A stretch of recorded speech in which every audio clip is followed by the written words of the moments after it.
A little bit of an update on the legislative activities. We're working with Senate Bill 2012.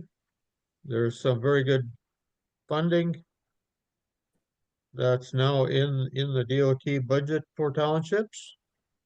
It's kind of hard yet to put a number on it, but we're looking at several $100s per maintained mile for the townships. And if it holds together for us, that should be a good ongoing funding source, consistent, something we'll be able to count on once it's passed. That's going to be the hard part is getting it through the House as the Senate passed it over. And there'll also be more grant funding available. So townships should be able to apply for more grants and get some serious projects completed.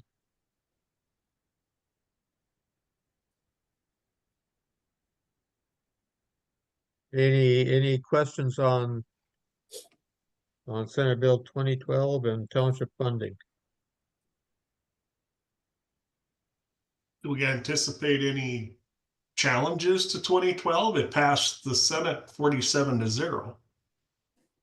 Right, it's very strong with the Senate, Yeah. but there's always a possibility, there's still some $300 million upside down on the budget. So they're going to be looking at ways of trimming that here and there, and you never know where they decide to take the knife to. But we're on it, and we're hoping to shepherd it through the rest of the way. We do have some very good friends in the House, but there's also a few that would just like to balance the budget.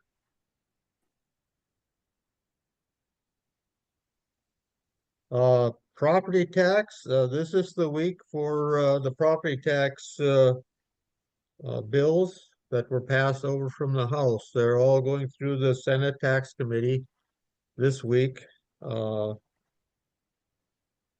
Today they heard uh, two of them. One of them is actually quite promising. With the amendments, it could really be quite tolerable for townships. That's 1168, was introduced by Scott Lauser of Minot. Right now, it's got a 10 mil buy down for education. And Representative Lauser has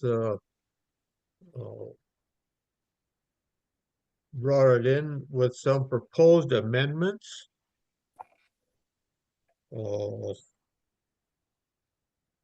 One of them, well, they're trying to set an exemption for the small governments that wouldn't have to deal with the caps. One possibility would be any government subdivision that has less than 1,000 people would be exempt. Another one would be any budget that's less than $2 million would be exempt. And either one of them would be a big help to townships. We'd have fewer than 20 that would be over 1,000 population. So that would, be a lot easier for townships that way. And of course, a $2 million budget would exempt most all townships. I don't know. Hey, Creek, are you close to that, or what do you think, Mary? Yes. You'd be of course, over the thousand, so you'd be one of the 14 or 20, whatever it is, that would still face caps if that was they decided on. But and there was also another amendment there that would raise the cap level to 6% rather than the 3% that they're proposing for everybody else. So 6% would be a lot more tolerable, uh, allowing for some growth. Larry, Oh, can you explain that a little bit more thorough? If that if that 3%, if let's say you're at 18 mil, so then you'd only be able to raise that 3%, or is there additional way that you could get to your 36 mil prior without that? well, there's a couple of ways it's going to affect us. If your property values go up, you'll only be able to, use that many percent of the increase. uh, of the increased value. It's going to be your dollar value of your budget is going to come to play on this. You can't increase that more than 3% or 6% under this one.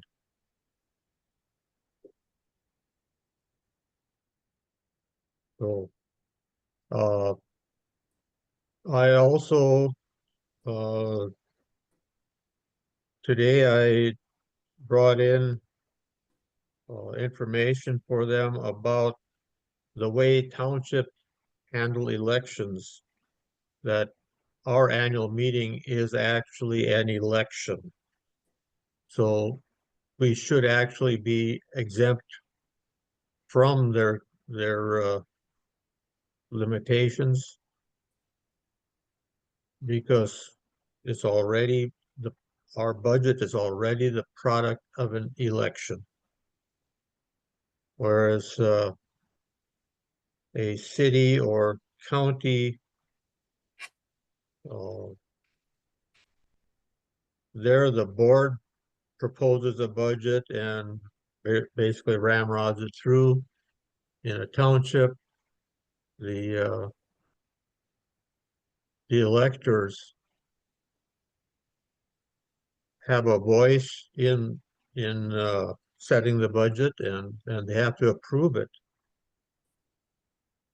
before it before it's adopted and passed on to the county for the levy. So hopefully they can make some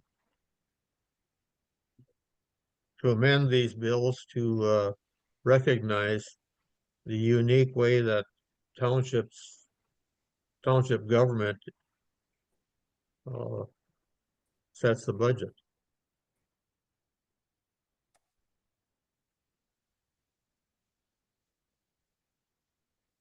Anything more on that?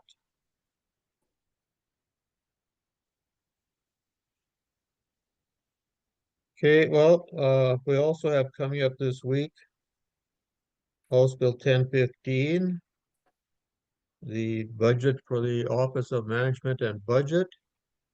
There was an amendment to that to add $50 million into the Prairie Dog Fund. This is to make up for the additional counties, cities, and townships that were added in of the minor oil producing counties. 5 additional counties.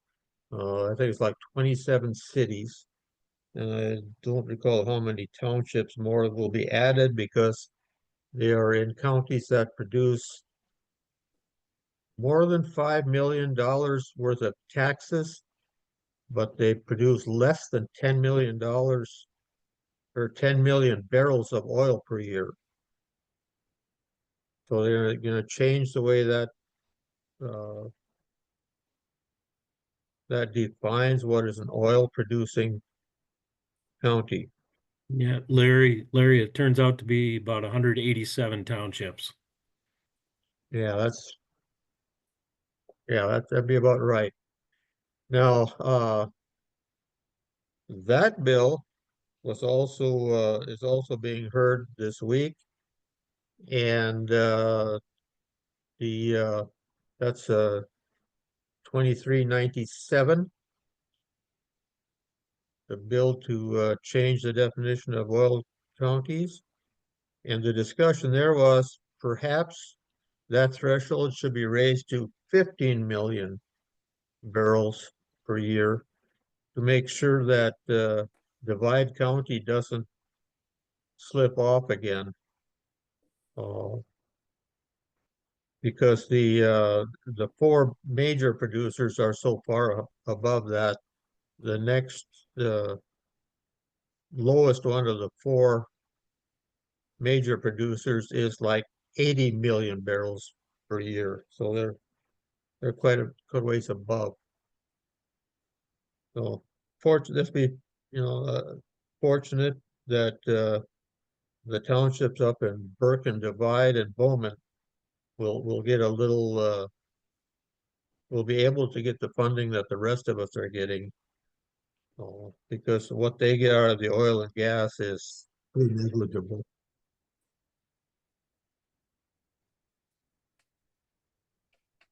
So any questions on any of that?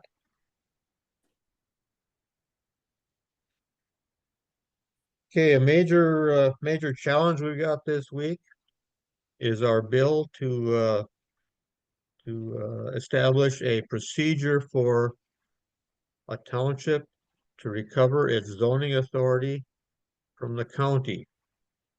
Senate Bill 2317 will be heard in the House Energy and Natural Resources Committee on Thursday at 9 a.m. This is a very hostile committee for anything like that because they painted this bill as being anti-pipeline, anti-power line. And it's definitely not that, but unfortunately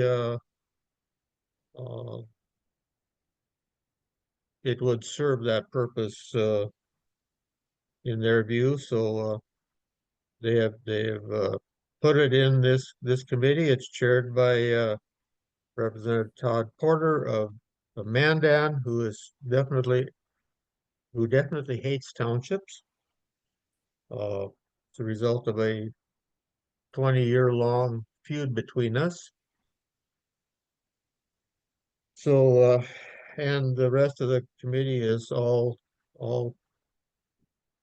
pro oil and pro energy, I guess they'd call it, pro development. So it's going to be a challenging day for us. Anybody in the group want to come in and testify on that?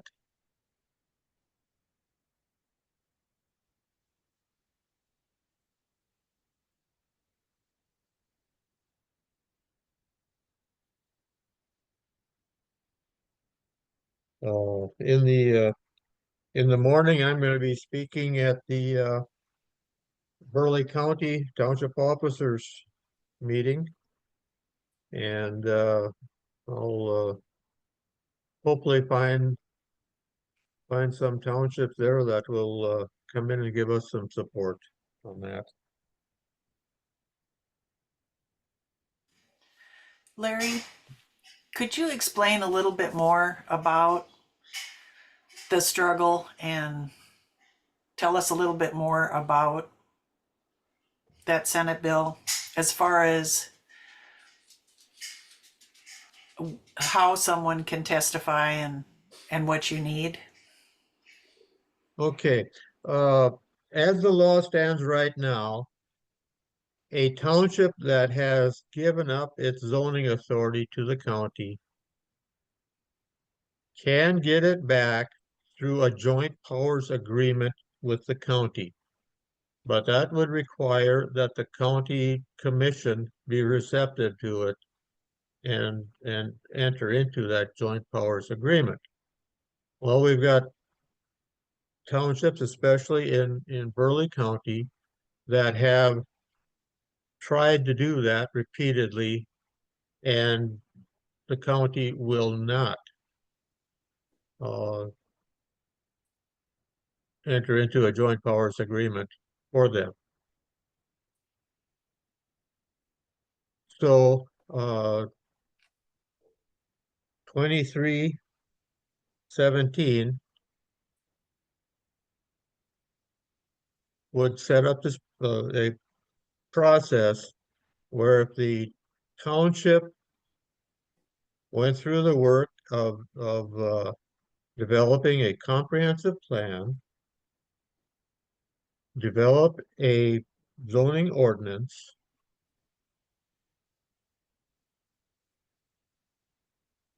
has a resolution of the board to adopt a zoning ordinance, and has a election at their annual meeting to go ahead and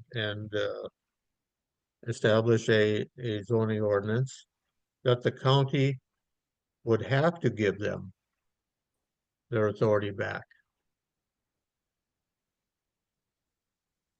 So that's the idea we've got in this bill. And Larry? yes, Basically, they're going through the process of zoning again, then. Because that's pretty much the steps that you need for zoning again. right. Right, but you know, the township has to But if- show their preparedness to do the work. And then the county would have to give them their authority back. Right. Yes, so they're basically rezoning, and it takes the decision away from the county as to whether or not the zoning can be returned. Right, Right, right. Okay. Got it. And we came through the Senate with a bad committee vote on it, but our friends were able to win it for us on the Senate floor. Not by a very wide margin, but we did win it. Now, the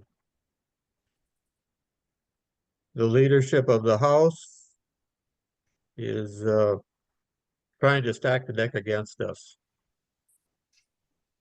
So that's the issue we're facing right now. Any more questions on that?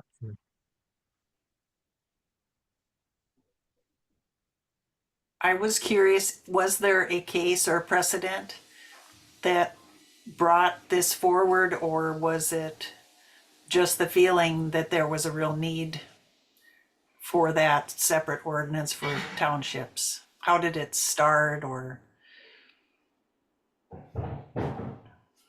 Well, over several years, we've gotten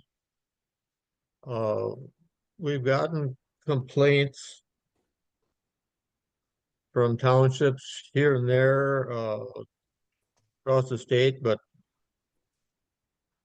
several of them in Burley County about townships not being happy with the enforcement that they've gotten from the county when the county has the zoning control, ignoring things like junkyards and derelict vehicles. If they're any distance away from the cities, the counties only seem to enforce if it's anywhere near a city. And then the rest of the country, they, don't care if it's a junkyard or whatever. And now we've been contacted by several townships that have been trying more recently to establish their zoning authority, and even a couple of unorganized townships that were considering reorganizing if they could get their zoning back. And when they went to the city commission, the state's attorney said something about they couldn't do that. So, it put a stop to it at that level, and we're not sure if the state's attorney doesn't understand how the process is supposed to work. Some of the state's attorneys are more into criminal law than they are into township law. So there's a possibility of the attorneys not really knowing how, the joint powers agreements are supposed to work. So, Thank you. thank you for the question. So any other questions out there? We did have one victory this week. One of our sponsored bills, 2329, will allow a county or township to vacate streets and alleys in a dissolved city town site.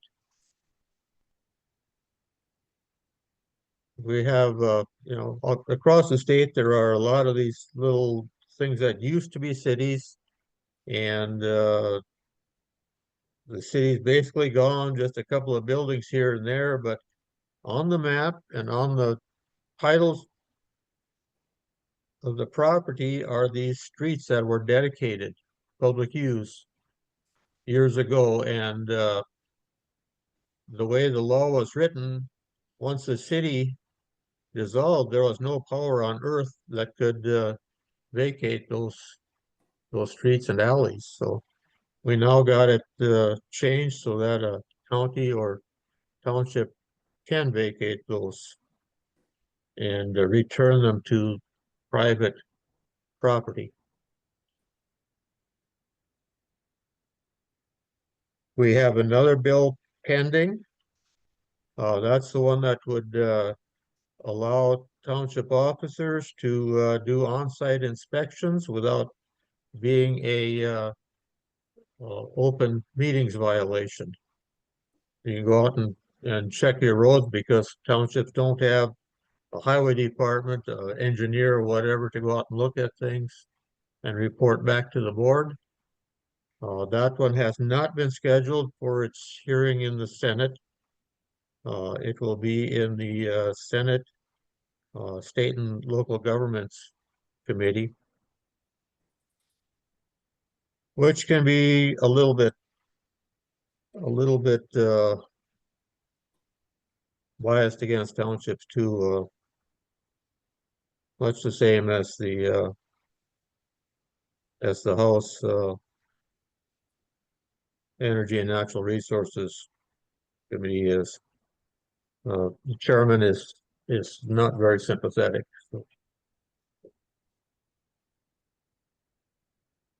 So, well, that's about all I have for a legislative update.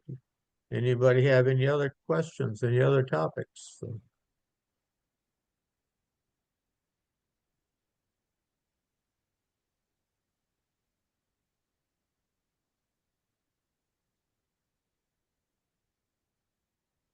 we have another bill, 1444, which will allow the county to take a road away from a township. We're going to suggest that we need some guardrails around that it needs to be for safety reasons, and perhaps we can have a requirement that there's a certain traffic count or something like that added to that. A requirement that the county would have to jump over anyway.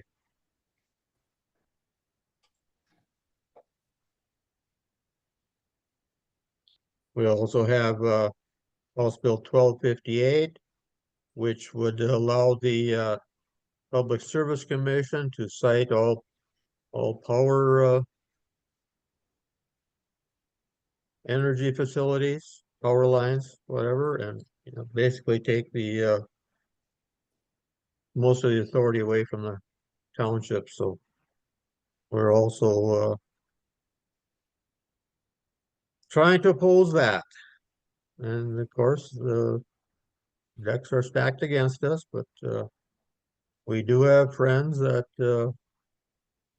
so far have been coming to our rescue on a lot of these things. And we have hopes that we can turn this one around too. So anybody got anything to say about any of that?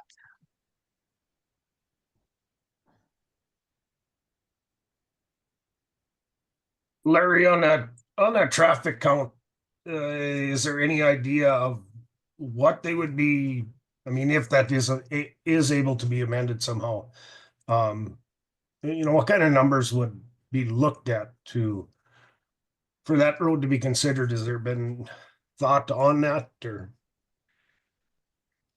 Well, apparently that road is seeing about 600 trucks per day. So something like that might be a good threshold.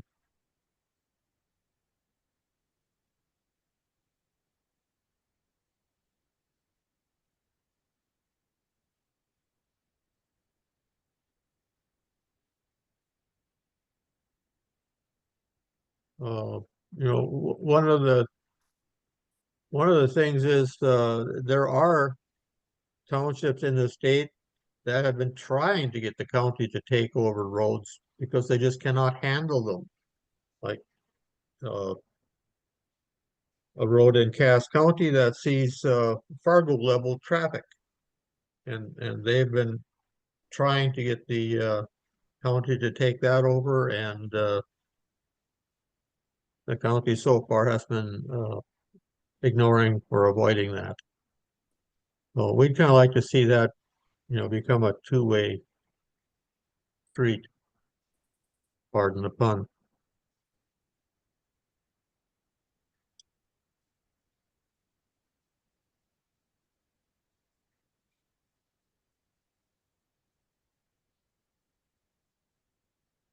Awful quiet bunch out there tonight. Anybody got anything?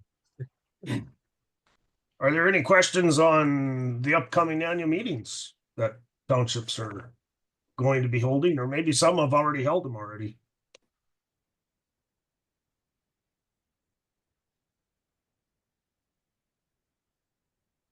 Well, I know I had to make use of the ability to schedule a meeting any day in March because I didn't get the notice sent in earlier, so I had to go for the last possible Saturday, the 29th. We're having ours because we're running off the calendar. I just don't have time to get things like that done for my own township. Yeah, that seems like that can be a problem sometimes. Like, yeah. Now I gotta get the financial details from the treasurer and get them all entered into the ATLR because I haven't got them trained into using the ATLR. Larry, I looked in our paper and there was about 6 townships that didn't have notice in our county paper. I was wondering, does the guy call and reprimand them or just let it ride, or what do you do?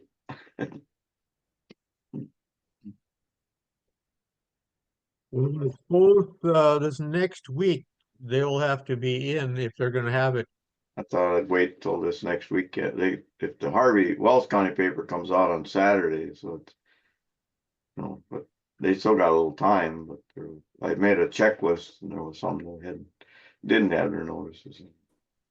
Yeah, well, they're gonna have to be in I'd say this next week if, in order to be legal for the month, at the end of the month. Anybody ever been took to the woodshed for that? Well, uh, that would be probably between the county auditor and the township. No.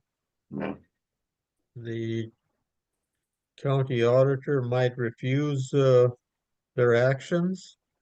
There is a possibility that the county commission could take some action for a township that has failed to have an annual meeting.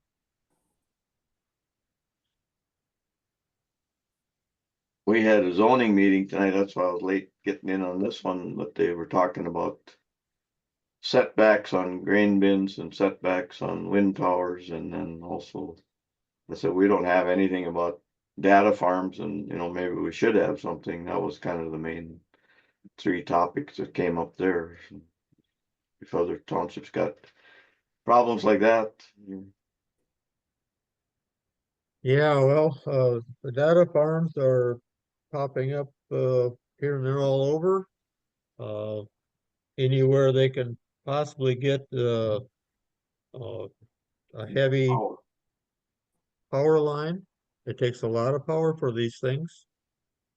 The stuff down at Enderlin, they're talking about by the time that's done, it's going to require 450 megawatts. More power than Bismarck, Mandan, and the refinery take. they gonna be able to get it there then? Is there enough power they can get it there? Yes, there's a power line. That's part of the big fight about power lines and township zoning. Is the people don't like that heavy line coming across, being near their farmsteads. That heavy current running close to anything will really cause a big problem. You're gonna have stray voltage developed in everything. Uh, you're gonna get a shock from your plumbing fixtures and all kinds of things like that. Uh, if there was a dairy nearby, they would have problems with the cattle are very sensitive to electric current. Milk cows don't like getting shocks from the milking equipment. So that's always been a big problem for them. So what's the typical distance in the zoning ordinance most of us have? I mean, there setbacks for it now, or what are most of them? I don't even know what we have. Well, the issue there is some of them have, some of the townships have instituted 1 mile setbacks and things like that. That's really getting the legislature upset.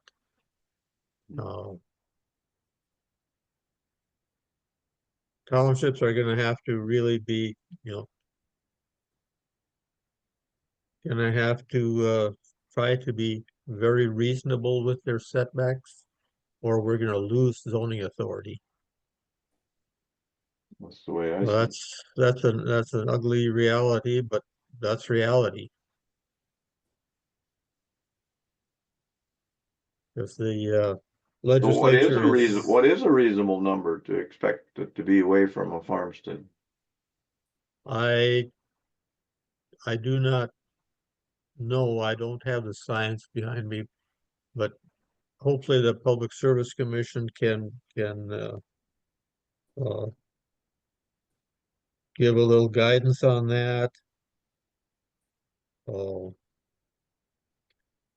I I don't know know. there was a power line came in on Highway 15 and they came from the east, and then there was a farm there right along the highway, and they went across the highway and went west past the farmstead and then came back to the north side and kept on going. So they went around that farm, at least across the highway. I don't know if that's far enough in this case or what. Yeah, well, was that Minn Kota line? I think so, yeah. Yeah, well, they they went about it the right way. They, did a lot of advance work and worked with the people and found a path that they could follow without spending all their time in court. And No, they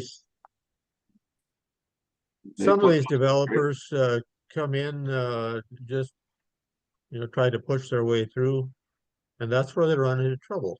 Yeah.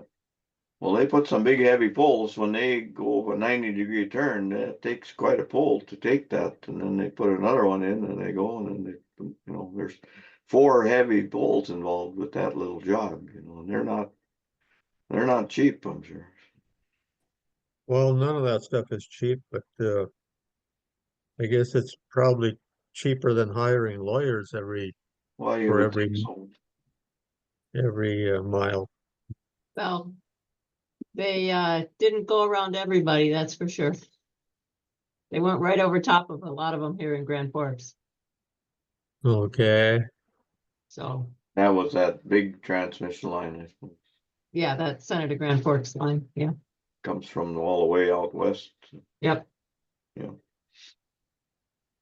Yeah, I don't know what the right answer is. This is Floyd Miller. If you can hear me, can I make a comment about that? Sure. Sure. Uh, Please do. Yep, they ran a single pole power line across my land, and to keep it away from the road, being it was mostly farmland, I made them go on the 1/2 mile line, so I don't have to between me and the neighbor. And then they cut across my land, and I let them, and they put it in the tree rows. They had to set it back, take out the trees 150 feet, and then put the pole in the middle. And then they had to stay, I'm going to say it was 600 yards from the resident that was across the road. So they were very good. And they had checked with the county, and I think the state, it's I believe it's Basin Electric is who it was that put that up.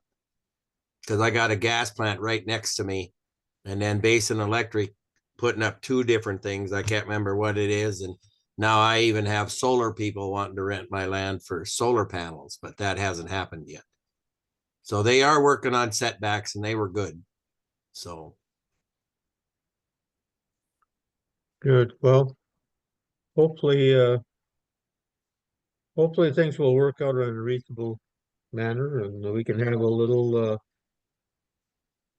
progress and development in the state without everybody being totally run over. I was on that wind tower deal for in Rockford, and they had to move about 5 miles west in order to get a route for the transmission line to get the power out of there because people were bucking it. But they did finally come up with willing landowners to let them put it in, but it was a struggle. It was a struggle. They did get easements to put it in. But then they got dinged, and a lot of people are fighting on the setback thing, so I don't know what's gonna happen now. That wind farm will generate a lot of money for the county and the school, and township will benefit too, but you gotta look at them and you gotta drive around them, and there's pluses and minuses. I don't know. What's the answer? But in New Rockford, those towers are gonna be 600-foot tall. They're gonna be big. Yep, and the county had it down to 1,400 feet on their zoning. So what did they end up with in the end, and what did they agree to?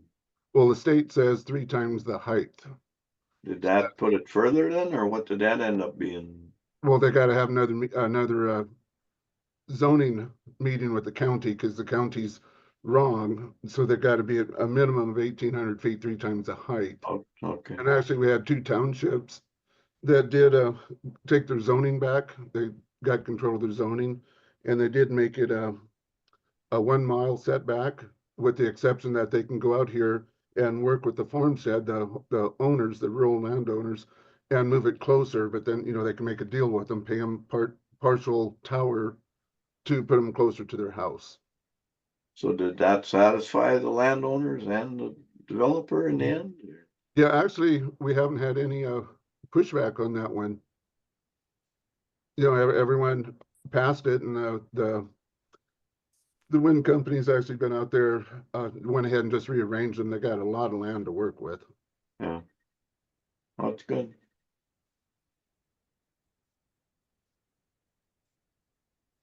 Have they given any numbers of what that'll bring back to the county or schools and county and township? Well, they got to split it between two counties. They got to give part to Wells County because There isn't much in Wells County. It's just maybe yeah, like they say one it's township. prorated. But But they they say for the Wells won't get much. they say for the county, it's if everything goes as planned, it should be about 1.2 million Yeah, per year. yeah.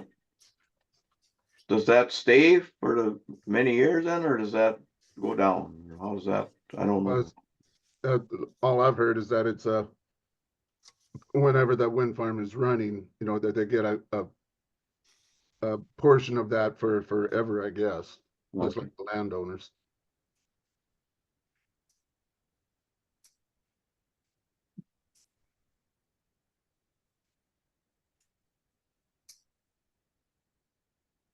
Yeah, that's all I had to say. It's just that they are really tall. Yeah, Yeah. they've gotten huge. And then they don't put as many of them, so then there's as many people get a payment from that either. Well, I've noticed a lot of the landowners, they don't want them close to their house, so they keep them away off of their land. But then if you don't have a lot of land, they'll stick them right along your property line, and then, you know, the little guys have to put up with the giant towers.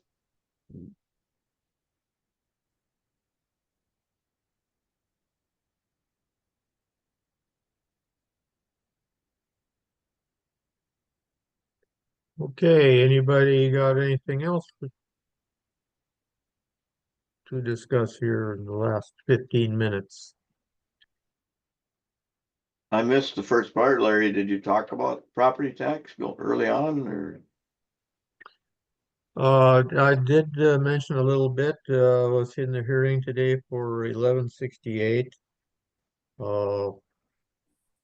It Scott Lauser, the sponsor of that bill, was in there, and he's got some amendments that he's brought in that make it actually pretty workable. That one right now has a 10 mil buy down on the school mills. He wanted a 60 mil buy down. Yeah. Uh, but they cut it down to 30 mils, and when he left the room, the House Tax Committee had a motion to cut the buy down to 10 mils. No. And that's how it got passed out of the House. Now he's asked the Senate committee to raise that back up to 30 mils. So that would give some relief even to the commercial and ag properties too. When they talk about that, do they talk about the different mill levies in different schools? I mean, it's quite a range. And different valuations. I mean, 30 mills in one district is a whole lot more money than 30 mills in another district. Right, there was some discussion about that. The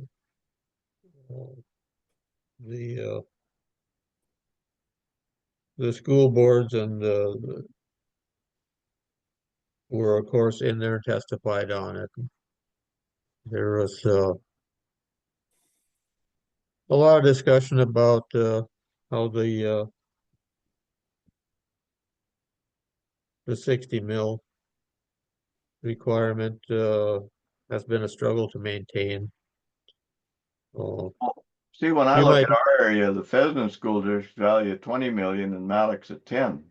Pheasant's got 83 mills, Malik's got 102. But There's 20 mills lower, but they still generate $500,000 more. So I mean, there's no school districts the same. Right, it's a challenge to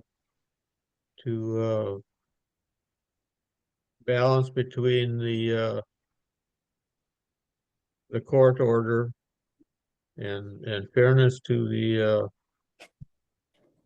taxpayers, and it's quite a process for the school funding to make that work. Well, they try to address it in the foundation aid because like Malik gets 10,200 per student, Fessenden gets 9,200, so they get $1,000 more in Malik foundation payment, but you know, it still doesn't really justify the difference in valuation, but it helps. Yeah, well, you might want to look up the video on 1168 from today, That's the one and we talked about. and Dr. Kopus went over quite a bit of the school foundation funding.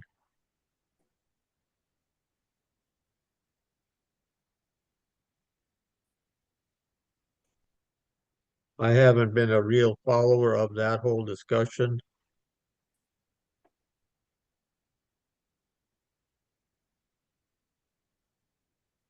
For the school funding program, so not a judge of that.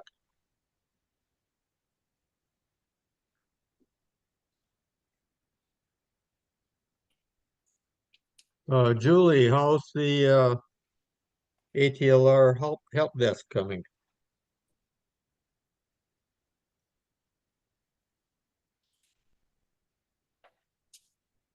Larry, I don't know. I can hear her in the other room. She's talking to a township right now. So, Oh, okay. yeah, she's been busy. She really has. It's so far has been working good. Did end up today or this week, she ended up running into a brand new computer that for some reason they can't get that program to take on it. And they had it to the computer store today. And even the specialist is not sure why. So we're hoping that it's not due to the Windows 11 on these new computers, that something's not right on it. But yeah, she's been really busy on it with the help desk on it here. So Yeah. Well, we did some work on the website, and Julie's been working on the questions and answers that have been, coming in from people out in the field, and she's been posting answers, and so we've got some information available on the website for some of the questions that come up.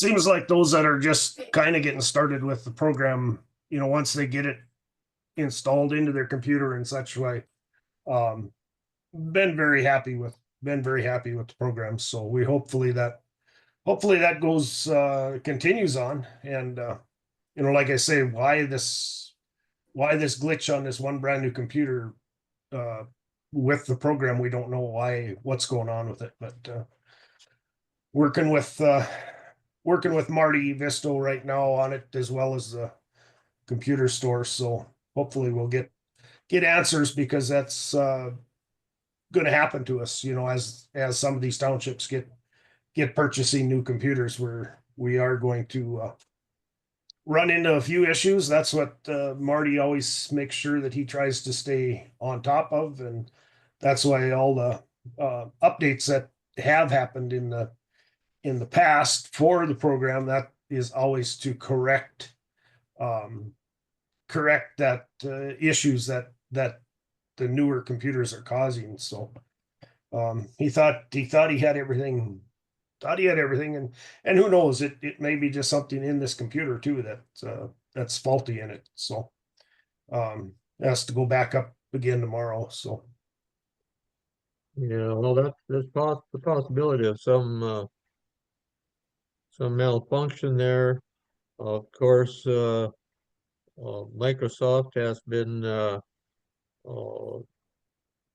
tightening up their controls on the macros, and that program uses a lot of macros, and macros can be a way of introducing a virus, by the unscrupulous designers. So that's why they tighten up the ability to use macros all the time, and it's a challenge to keep ahead of that effort by Microsoft to make things more difficult.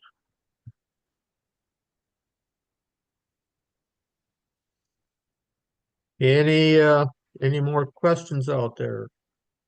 Anybody want to talk about anything? Whatever.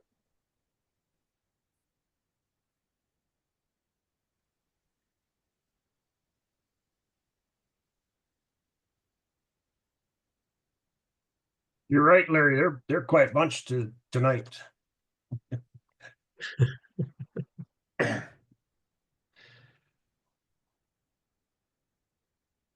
How many people do you have online, do you know, to the meeting? I could tell a couple of the old Elena jokes just to get them to laugh a little.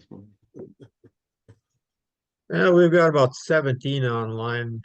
I think we've been up in the low 20s a couple of times here, and people come and go.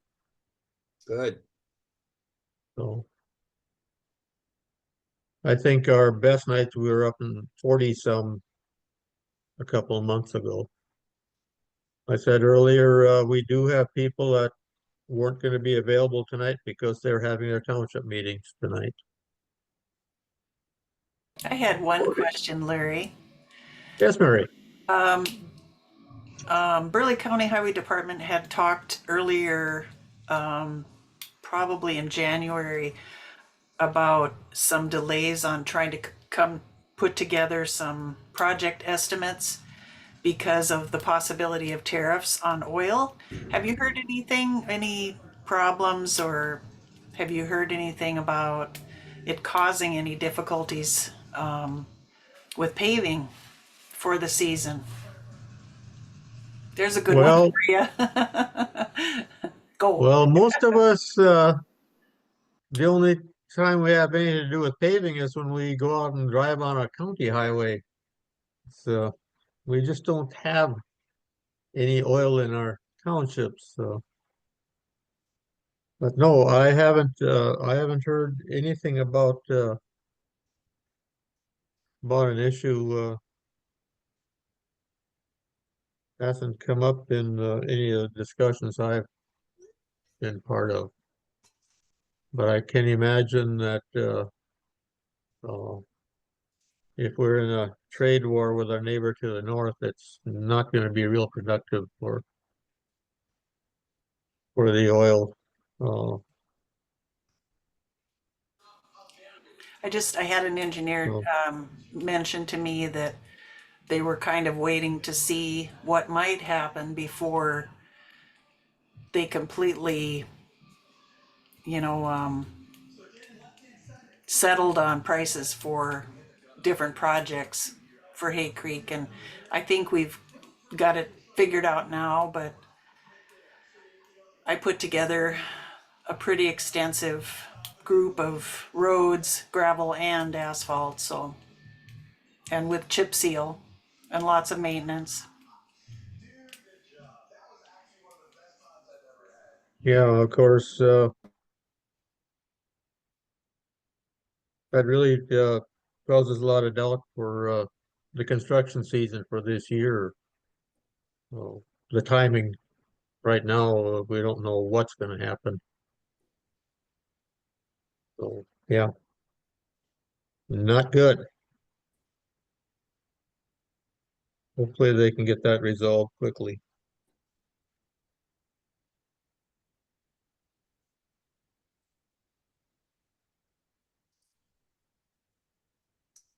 Well, we're coming up on the 1 hour mark. That's what we shoot for each time. So